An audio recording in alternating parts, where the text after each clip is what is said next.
अभी अभी कहीं पढ़ा था जो मैं आपके साथ ज़रूर शेयर करना चाहूँगी।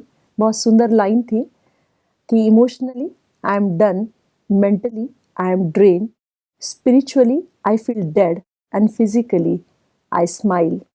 यही हालत है, हर जगह से हमारा दिल उठ गया है, मन उठ गया है, लेकिन ऊपर से हम फेक स्माइल देते हैं, जिसको कई बार सोशल स्माइल भी कहते हैं।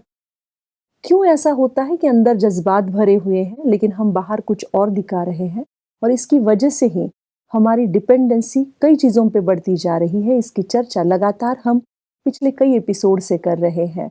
इसको संतुलन कैसे बना के रखना है, इसी सीरीज में इसी की चर्चा हो रही है। आज भी हर बार की तरह डॉक्टर सचिन मेरे साथ है। Welcome to our show. नमस्ते। ओम शांति। ओम शांति। जो हमने लास्ट चर्चा की थी, जहाँ पर पार्टनर अगर है और उसमें से अगर कोई एक जो है उसका पर्सनालिटी डिफरेंट होगा, या डिप्रेशन है, या लंबे टाइम तक सैडनेस की स्टेज में है, तो दूसरे पार्टनर को बहुत तकलीफ होती है। कोशिश करते हैं उसमें से उस पार्टनर को बाहर निकालने के लिए, लेकिन फिर कई बार एप्रिसिएशन के लिए हो सकता है, या कुछ इमोशनली कहीं पे ईज होने के लिए बाहर भी कोई अच्छे दोस्त ढूंढने की कोशिश करते हैं। कई बार फीमेल फ्रेंड्स या मेल फ्रेंड्स को इंसान ढूंढता है, इसी से बाहर रिलेशंस बढ़ रहे हैं।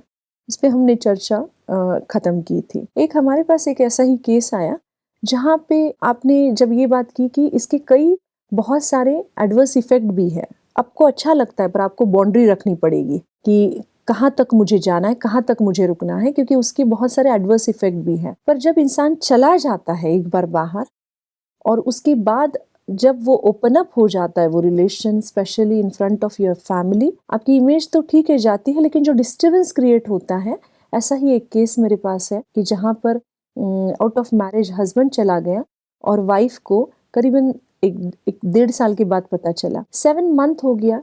इतना ज़्यादा पूरा फैमिली डिस्टर्ब है, और वाइफ चाहकर भी उसमें से बाहर नहीं निकल पा रही है, वो बार बार पास्ट में जा रही है।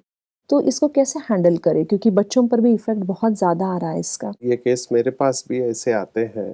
जी। तो वाइफ का पोजीशन मैं समझ सकता हूँ, है ना, जिसके ऊपर इतना ट्रस्ट किया, शादी किया, बच्चे भी हुए हैं जैसे आप कह रहे हैं, और उसके बाद अगर ऐसी बात निकल आती है ना, तो उसके अंदर एक फीलिंग आती है कि विक्टिम फीलिंग आती है कि मेरे साथ धोखा हुआ है, चीटिंग की गई है, जिस व्यक्ति के ऊपर मैंने इतना विश्वास किया उसने धोखा दिया है। तो शी इज इन शॉक। एक चीटिंग की फीलिंग है, और एक दूसरा ये भी हो सकता है कि क्या मुझ में कुछ कमी है। ऐसा भी आता है कई बार, या मेरे से क्या गलती हुई है, या मैं कहाँ पे कम पड़ी हूँ। हाँ, मैंने कहाँ ध्यान नहीं दिया। यहाँ पे हमको समझना चाहिए कि हर एक व्यक्ति अलग होता है। हर एक व्यक्ति के साइकोलॉजी के अनुसार अलग अलग नीड्स होते हैं, है ना, जिसमें फिजिकल नीड है, इमोशनल नीड है, इंटेलेक्चुअल नीड भी होते हैं। जी, हाँ, जी। है ना, पढ़े लिखे लोगों के नीड्स अलग होते जी। हैं। तो ये सब नीड्स हमारे फुलफिल होने बहुत जरूरी है। तो हम देखते हैं कि जब ये नीड्स फुलफिल नहीं होते हैं तो हम वो कहीं और से भरने की कोशिश करते हैं। सभी लोग आउट ऑफ मैरिज रिलेशनशिप रखते हैं, ऐसे मैं नहीं कह रहा हूँ, पर वो नीड फुलफिल करने के लिए वो कुछ ना कुछ करते रहे। जैसे addiction is a part of that, है ना, जैसे अल्कोहल का सहारा लेना, या ड्रग्स का सहारा लेना, या कोई ऐसा काम करना जिसमें आपको एक वेंट मिले, एक आपकी जो अंदर भरा पड़ा है उसको एक दिशा मिल जाए, है ना। जी। तो यहाँ पर जो आप केस कह रहे हैं उसमें एक है कि एक देहधारी का सहारा लिया गया है, जैसे मेल ने फीमेल का सहारा, थर्ड पर्सन, उसमें उसको वो सब चीजें मिल रही है। ये जो मिसिंग है, या तो अप्रिसिएशन मिल रहा है, या उसको समझा जा रहा है, या उसके और नीड्स फुलफिल हो रही है, ठीक है ना। तो हमको इसको समझना चाहिए। वैसे तो बायोलॉजी में बताया जाता है कि human being is a polygamous in nature. आप देखो तो अभी का कायदा कहता है कि एक पत्नी होना चाहिए, हमारे शास्त्रों में भी जो बताया हुआ है। बट अभी भी देखा गया है, खास करके कलयुग के अंत में, जैसे आत्मा खाली होती जा रही है अंदर से, जैसे उसकी वैल्यू सिस्टम बदलते जा रही है। हमने देखा कि पहले एक के साथ ही लंबे समय तक रिश्ता निभाना, हम कितने लोगों को देखते हैं, हमारे पहले की जो जनरेशन है ना, डाइवोर्स इतने कॉमन नहीं थे, है ना। रिलेशनशिप लंबे समय तक रहते थे, माना बच्चे हो गए, और कई सारे ऐसे भी शादियां होती थी कि जो पति बाहर है फिर भी लंबे समय तक एक ही रिश्ता टिका हुआ है। लेकिन अभी वैल्यू सिस्टम जैसे बदलते गए हैं, तो वैल्यू सिस्टम जैसे हमारे बदलते हैं और आत्मा भी अंदर से खाली हो रही है, तो जड़ में तो यही है कि आत्मा की शक्ति खत्म हो गई है। तो मेरा जो सर्कल है आत्मा का, या मेरे अंदर से जो मेरे को खुशी चाहिए या फुलफिलमेंट चाहिए, वो मुझे एक रिश्ते से नहीं हो रहा है। तो देयर आर टू वेज। एक है हेल्दी रिलेशनशिप रखना, जिसको हमने देखा कि बाउंड्री मेंटेन करना चाहिए। हर रिलेशनशिप इम्पोर्टेंट होता है, फिर वो माँ का हो, पिता का हो, बहन का हो, भाई का हो, दोस्त का हो, या और रिश्तेदार। ये रिश्तों की जरूरत है इंसान को, लेकिन वो रिश्तों से जो उसको मिलना चाहिए वो नहीं मिल रहा है ना, तो वो कहीं ना कहीं और जाता है और वो खालीपन वो उससे पूरा कर रहा है। तो definitely there is a deficiency. और हम यहीं पे कहते हैं कि प्रॉब्लम ऐसे आ सकते हैं, जैसे अभी कोई खुश नहीं रहेगा, है ना पति डिस्टर्ब है, पत्नी डिस्टर्ब है, बच्चे डिस्टर्ब है, होल फैमिली में डिस्टर्बेंस रहेगा और ये लंबे समय तक रहेगा। तो ये सब स्टेजेस अभी फिर उनको समझाने के लिए अलग हो सकता है। पत्नी की कुछ डिप्रेशन की गोलियां अभी चालू हो जाए, नींद की गोलियां चालू हो जाए, उनका झगड़ा चलता रहे, है ना। और उसके वजह से बच्चे डिप्रेशन में जा सकते हैं, बच्चों में डर पैदा हो सकता है, उनका परफॉर्मेंस अफेक्ट हो सकता है, कितने सारे कॉम्प्लिकेशंस के सिर्फ एक गलत स्टेप उठाने से। जबकि वहां पे मुझे समझना चाहिए कि मैं हेल्दी चीज क्या करूं। तो देखा गया है कि अगर आप ऐसे समय पर सही व्यक्ति का मार्गदर्शन लेते, स्पेशली जब आपको कोई अट्रैक्ट कर रहा है, आपको लग रहा है कि आप खींचे जा रहे हो, है ना, आपको इस चीज की कमी है और आप उस तरफ खींचे जा रहे हैं, उसी समय अलर्ट हो जाना चाहिए। और मैंने देखा है कि अगर आप ज्यादा से ज्यादा दोस्त रखते हो, देखो हम सबको सबसे इम्पोर्टेंट रिश्ता जो है दोस्त का है। दिल आपका खाली होना चाहिए, दिल के अंदर जो भी बात है वो सुनानी चाहिए। काउंसलिंग यहीं पे मदद करती है। भले आप कहेंगे मेल फीमेल का रिश्ता अलग होता है, लेकिन दिल की बात अगर हम सही तरीके से योग्य व्यक्ति को समझाते हैं और वो व्यक्ति समझाने में माहिर है, उसके पास स्किल है, तो उसको बाहर निकाला जा सकता है। नहीं, यहाँ पे मुझे ये सवाल है कि अगर कन्फेस कर दिया है हस्बैंड ने, मान लीजिए सब ओपन अप हुआ, पता चला और हस्बैंड ने कहा कि ठीक है मेरे से गलती हुई है और मैं वापस लौटना चाहता हूँ, उसके बावजूद भी पत्नी उसको स्वीकार नहीं कर पा रही है, या एक रीति से कुछ स्वीकार करती है फिर बाद में फिर से पास्ट की बातें ट्रिगर होती है, तो पत्नी को ज्यादा जरूरत है अभी, मैं जहां तक समझती हूँ। और दूसरा सबसे ज्यादा प्रॉब्लम ये है कि कंटिन्यूअस डाउट हो रहा है कि फिर से क्या फिर से यही होगा, ये डाउट जा रहा है। एक तो पास्ट में जाना और डाउट क्रिएट होना, ये दो प्रोसेस चल रही है। यहाँ पे पर्सनालिटी को समझना पड़ेगा पत्नी के, और उसके शूज में जाके आपको फील करना पड़ेगा, ठीक वो है भी ना? जी, वो भी अगर हस्बैंड कर रहा है, लेकिन फिर भी अब वो लेवल मैच नहीं हो रहा है डिस्कशन के लिए। टाइम देना पड़ेगा आपको, है ना, हील होने में, राइट, क्योंकि जख्म भरने में टाइम लगता है। और शुरुआत में यह सस्पिशंस तो रहेगा थोड़े समय तक। मेरे पास जो केस आए, मैंने काउंसलिंग किया, समझाया, दोनों ने एक्सेप्ट किया, एग्री किया, उसके बाद सेकंड टाइम पकड़े गए, तो फिर ट्रस्ट तो जाता है ना। और ये देखा गया है कि ये पैटर्न रहता है, ठीक है ना, कुछ लोगों में। It's like addiction. Yes, it's like addiction and dependency. Majority लोगों में जो भी हम एपिसोड देख रहे हो, क्या है, जो नहीं करना चाहिए वो करते और जो करना चाहिए वो नहीं करते। बॉटम लाइन यही है सभी चीज का। तो पता है ये गलत है। जो हमने भगवत गीता में भी देखा कि तीसरे अध्याय में अर्जुन पूछते हैं, अथकेन प्रयुक्तम पापम चरति पुरुषा, माना ऐसा क्यों है कि पता है गलत है फिर भी वही करते हैं। ये सवाल 5000 वर्ष पूर्व भगवत गीता में पूछा गया है और परमात्मा का वही जवाब है जो आज भी फिट बैठता है। काम एष क्रोध एष रजोगुण समुद्भवा, मेरे अंदर का रजोगुण है वो काम और क्रोध को जन्म देता है, और वो काम की पूर्ति के लिए मैं ये सब कर रहा हूँ, है ना। और महाशनो महापापमा बोला है इसको, महाघातक है ये, और महाशनो माना ये भक्षी है, सबको खत्म करने वाला है ये। तो इसको शत्रु समझ के इससे बचना चाहिए। और काम की पूर्ति तभी हो सकती है आत्मन्येव आत्मना तुष्टा, माना जब तक आप आत्मिक स्वरूप में स्थित नहीं होते, जहाँ पे जड़ है जड़ में जाना चाहिए, रूट को एड्रेस करना चाहिए। अनफॉर्चुनेटली आजकल हमारे जो भी ट्रीटमेंट है वो क्या करते हैं, ऊपर के ब्रांचेस को कट करते हैं। अभी आप ब्रांचेस को कट करेंगे पर तो बीज तो वहीं पड़ा है ना, बीज आत्मा में है। तो आत्मा का जो गुणों की कमी है, आत्मा के अंदर जो बेसिक गुण है उसकी कमी है, तब वो गुणों को फुलफिल करने के लिए बाहर के ये सब सिम्टम्स है, किसी के तरफ आकर्षित होना। जी, पर ये तो हर किसी में कुछ ना कुछ कमी है। यस, क्या यहाँ पे ये सवाल है कि ये जो अट्रैक्शन है, अगर दोस्त ज्यादा है, आपके बहुत ज्यादा दोस्त हैं और कहीं ना कहीं आप उसमें से ही किसी एक के लिए आपका अट्रैक्शन बढ़ रहा है, तो क्या पॉसिबल है कि जिनके हेल्दी रिलेशनशिप्स और बाकी सब एरिया में है वो उसको कन्वर्ट कर दे दोस्ती में? क्या ये संभव है? यस, यही मैं कहना चाहता हूँ कि जितना आप ज्यादा लोगों के साथ हेल्दी रिलेशंस मेंटेन करते हो, उनके अंदर ऐसे प्रॉब्लम आने के चांसेस बहुत कम होते हैं। ये होता है उन लोगों के अंदर जिनके पहले से ही दोस्त कम है, जिनका पहले से ही नेचर ऐसा है कि वो बात नहीं करते ज्यादा, है ना, या they have some minor issues, mental problems जो बता नहीं रहे हैं, बीमारी है पहले से, और मुझे कोई व्यक्ति उसका जख्म ठीक होने की दवाई दिखाई दे रही है कि ये मलहम मेरे को दिखाई दे रहा है, मुझे ऐसे लगता है कि इस व्यक्ति से मेरे जीवन की वो जख्म या खालीपन दूर हो जाएगा।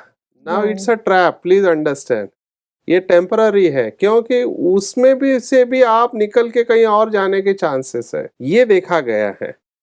तो ना आप इधर के रहते हैं ना उधर के रहते, you become a shattered personality, जैसे अभी इस समय होता है। लेकिन मैं अगर यहाँ पे कर्मों की फिलॉसफी की बात करूँ तो क्या ये संभव है कि कभी कभी किसी के साथ आपके हिसाब किताब रहते हैं, जो आपको बार बार वो हिसाब किताब, या हम जो कहते हैं कार्मिक अकाउंट्स, वो आपको खींचते हैं? देखो, हम कार्मिक अकाउंट्स को ऐसे समय पर मैं लास्ट में यूज करूंगा। अच्छा, रियलिटी क्या है मुझे देखना चाहिए। रियलिटी है कि he is married, he has wife and he has kids। तो जो सोसाइटल नॉर्म्स है उसके अनुसार उसको अभी उसका वर्तमान समय जो कर्तव्य है उसको पूरा करना चाहिए।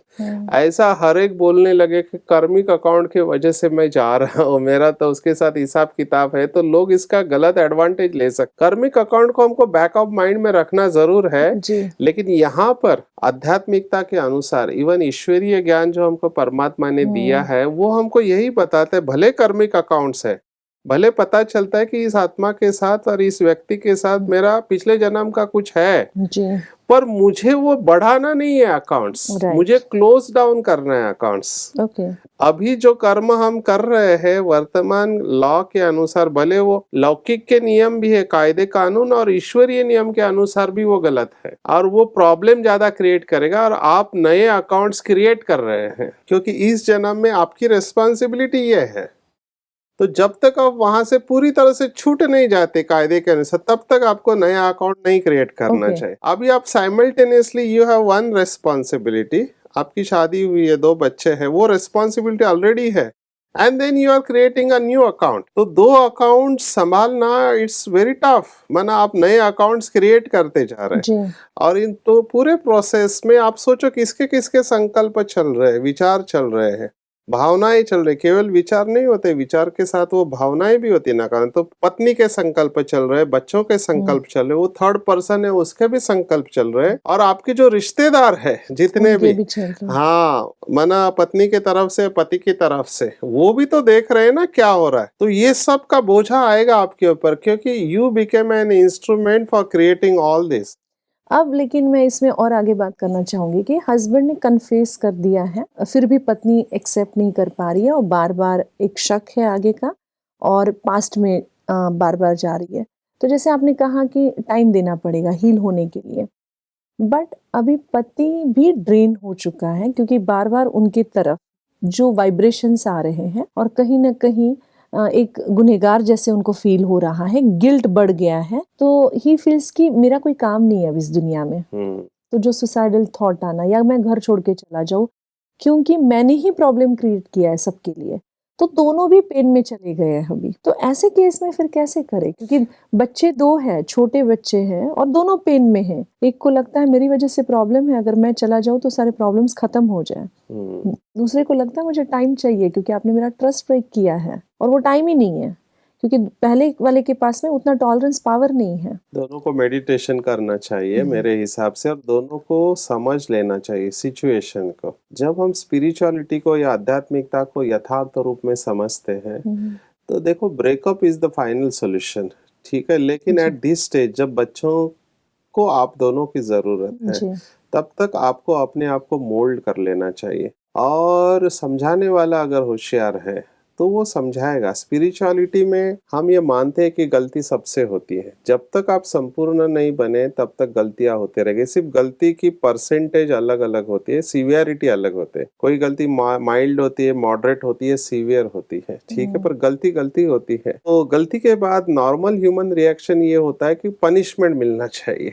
गलती के बाद पनिशमेंट चाहते हैं, लेकिन यहाँ पे ये भी देखा गया है कि पनिशमेंट सॉल्यूशन है क्या, है ना।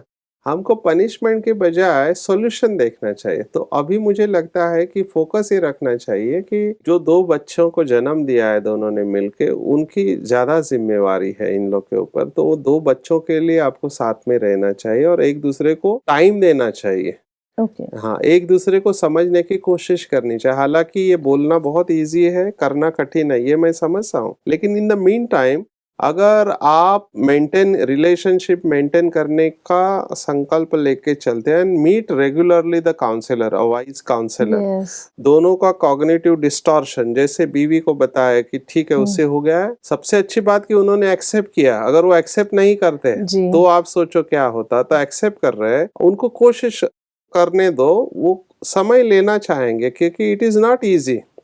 उसको अगर आत्मिक दृष्टिकोण से हम देखें तो आत्मा में डेफिशिएंसी थी, जो भी है वो डेफिशिएंसी पूरी करने की कोशिश कर रहे हैं, ठीक है ना। तरीका गलत था। जी। अभी यथार्थ तरीका उनको मिल रहा है, वो मेडिटेशन करे और परमात्मा के साथ, परमात्मा को सच बता के माफी मांग ली है तो परमात्मा भी ऐसे समय पर माफ करता है। आपका गिल्ट फीलिंग निकल जाए और धीरे धीरे फिर से हेल्दी रिलेशनशिप्स कैसे रह सकते हैं, उन अल्टरनेटिव टेक्निक्स के ऊपर, जैसे बातें करना, एक दूसरे को सहयोग देना, एक दूसरे के साथ कहीं जाना, है ना, फैमिली फंक्शंस में जाना, ये अगर करने लगे ना और यहाँ पे प्यार को बढ़ाना शुरुआत करें हम, एक्सेप्टेंस करके। हाँ, लेकिन कई बार ऐसा होता है इसमें कि जब आप कोई कोशिश कर रहा है तो सामने वाले पार्टनर को लगता है कि ये फेक है, अंदर से, दिल से नहीं है, ये सिर्फ इसको एक कोशिश कर रहा है, दिखावे के लिए कर रहा है, दिखावे के लिए काउंसलर ने बोला है इसीलिए ट्राई कर रहा है। अंदर दिल से अंदर नहीं से वो नहीं है। तो जब अंदर से नहीं है वो, तो पार्टनर को टच नहीं होता है, तो उसके ऊपर से फिर झगड़े चालू हो जाते हैं फिर से। मतलब it's like a trap. So I think it will take time. It will take time. ये विशियस साइकिल है, किससे क्या ट्रिगर हो रहा है ना। See, wife will also take time to recover, है ना। पत्नी को भी अपने शौक में से निकलना और जख्म हुआ उसमें से निकल, she also needs healing, husband also needs healing. Yes, both तो दोनों को टाइम देना चाहिए, including the children, they also need the support. इसलिए रेगुलरली एक बहुत अच्छी एनर्जी उनको मेंटेन करना पड़ेगा, है ना। This is what the problem is. अब ये सबका लाइफ शैटर्ड हो गया, सबको प्रॉब्लम है ना, सब लोगों के संकल्प चल रहे हैं। तो इसके लिए इसको टाइम तो देना पड़ेगा। There is no instant solution for this, है ना। रिश्तों को बनने में जैसे टाइम लगता है, वैसे बिगड़े हुए रिश्तों को फिर से वापस लाने में भी उतना ही टाइम लगता है। ट्रस्ट के लिए पूरी जिंदगी चली जाती है, विश्वास, है ना। टूटने में एक सेकंड लगता है और फिर एक बार टूट गया तो गांठ बन जाती है, वो गांठ को जाने में भी टाइम लगता है। तो I think time is the solution, और रेगुलर काउंसलिंग और स्पिरिचुअलिटी को अच्छी तरह से समझने की जरूरत है। स्पिरिचुअलिटी को त्रिकालदर्शी बनकर, अगर ऐसा हो सकता है कि ये टाइम आपके लिए स्पिरिचुअल एक्सप्लोर करने का टाइम आपको एक सिग्नल दिया है नेचर ने, अगर हम ऐसा समझे तो, क्योंकि आपको ऐसा इंटरेस्ट नहीं आ रहा है, you are very much connected with the physical world and physical things. तो I think this is the time that you can explore the spirituality. Actually हर व्यक्ति और हर घटना हमारे जीवन में आती है ना, हमको कुछ लेसन सिखाती है, provided you are ready to learn.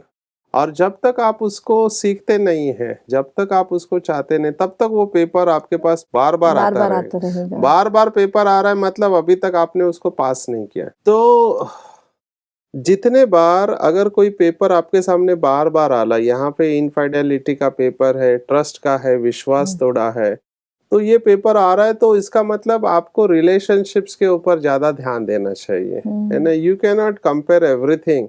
हर एक चीज़ का अपना अपना महत्व होता है। जॉब सेटिस्फैक्शन और रिलेशनशिप हमने देखा टाइम लेते हैं, है ना, डेवलप होने में। जी तो जैसे डेवलप होने में टाइम अगर टूट गया तो वापस बनने में भी उतना ही टाइम लगता है। तो हमको लेसन सीखना है कि मुझे इस परिस्थिति में क्या मैसेज मिल रहा है और मैं क्या करूं तो परमानेंट सॉल्यूशन, ना कि ऊपर की टहनी, जड़ में जाना चाहिए। जी और जड़ में मैं फिर से कह रहा हूँ कि आत्मा के गुणों की कमी है, अंदर का खालीपन है ना, वैल्यूज की कमी है और उसका सोर्स केवल परमात्मा है। तो जैसे हम राजयोग मेडिटेशन करने लगते हैं, हमने देखा है कि ये टूटे हुए रिश्ते भी जुड़ने लगते हैं। हालांकि टाइम लगता है, लेकिन जैसा मेरा वैल्यू सिस्टम स्ट्रांग होने जाता है, मैं परिस्थिति के ऊपर विजय प्राप्त करने लगता हूँ और रिश्ते फिर से जुड़ सकते हैं। बहुत अच्छा। आज हमने इस केस के ज़रिए कई चीज़ों पर प्रकाश डाला और कई चीज़ों को और भी अधिक से समझने की कोशिश की। पूरी बातचीत के लिए आपका बहुत-बहुत शुक्रिया। ओम शांति। ओम शांति। आज की पूरी बातचीत के दौरान हमें यही बात समझ में आई कि कुछ बातों के लिए सही में हमें केवल वक़्त की ज़रूरत होती है। सही वक़्त का अगर हम इंतज़ार करते हैं, हमारे पेशेंस तो बढ़ते ही हैं, लेकिन हम कौन-सा लेसन लर्न कर रहे हैं, ये हमें समझ में आता है, क्योंकि अगर लेसन लर्न अगर हो जाए तो फिर से वो पेपर नहीं आएगा। तो लर्निंग बहुत इम्पोर्टेंट है। कुदरत कुछ न कुछ इशारे भेजता है, उन इशारों को समझना ज़रूरी है, क्योंकि हमें लाइफ में एक-एक लेसन कंप्लीट किए बगैर वैसे ही कुदरत हमें आगे बढ़ने नहीं देती है। अगर ये बात समझ में आ जाए तो कोई भी प्रॉब्लम से हम बाहर निकल सकते हैं। आप सोचिए, अगर कोई भी बात है तो हम इस पे और चर्चा तो करेंगे ही, लेकिन हमारा यूट्यूब, इंस्टाग्राम और फेसबुक, आप इस पर हमको फॉलो कर सकते हैं, हमारे एपिसोड्स को देख सकते हैं। आगे भी हम चर्चा करेंगे अगले एपिसोड में। तब तक के लिए नमस्ते।